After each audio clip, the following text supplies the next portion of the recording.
Hey guys, it's Into the Stars and more groundbreaking information. Did you know that when you take the corner of the Great Pyramid and you line it up with the corner of the other pyramid that is next to it, that you get exactly 223.33 degrees, which of course is 322 backwards? You probably didn't know that because of the tens of thousands of archaeologists and geologists. No one thought to make that measurement.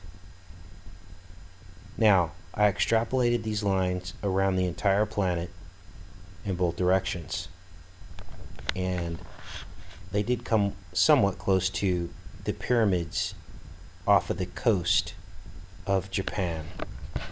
But in order for this stuff to work, these monolithic structures, if they are pointing in a certain direction, are most certainly pointing to something. And I have not discovered that yet with these pyramids of Egypt.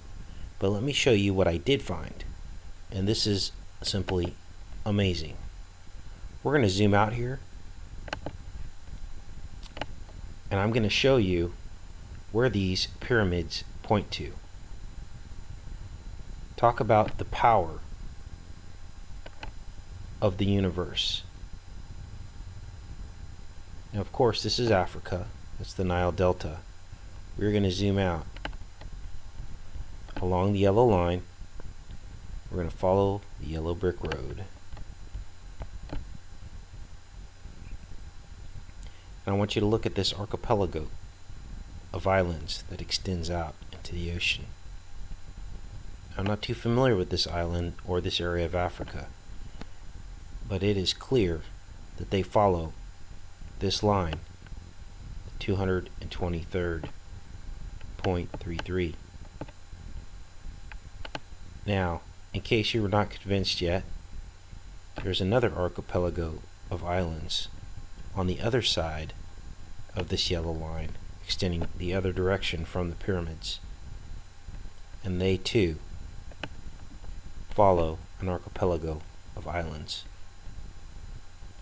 This is simply unbelievable. Why these discoveries have not been made to this point is beyond me, unless, as we have postulated, they are hiding something from us. Very profound archaeological information that could actually change the course of human history. Think about how our lives would be different if we knew our true heritage on this planet, or if we knew who was really in control. It's either going to be a very good scenario or a very bad scenario, but either way, truth and love are what will prosper. Now, I'm on the entire opposite side of this yellow line,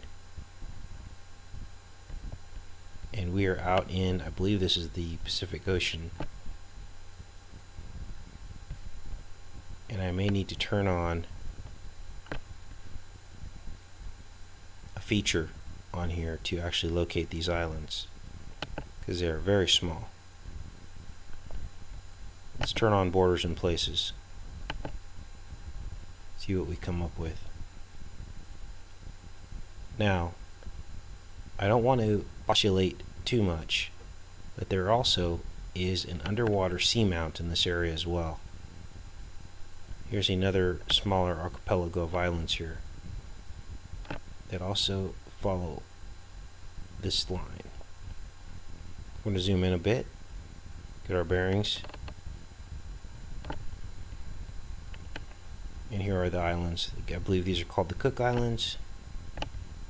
We have another small string here.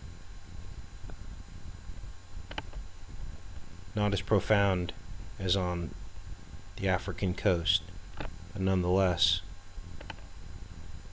there is somewhat of an island string here. There's also an underwater seamount that falls directly on the line. We're going to zoom into that. Now, I tried to do some research on this underwater seamount. It's called the Eclipse seamount, but there's very little information on it. Remember, this is over 10,000 miles on the other side of the world from the pyramids, but yet we have the eclipse sea-mounted is named. But as I said, there's very little information on the internet about it. Anyway, you guys, it's all for now. Continue on in our re-education of world history. Take care and be safe.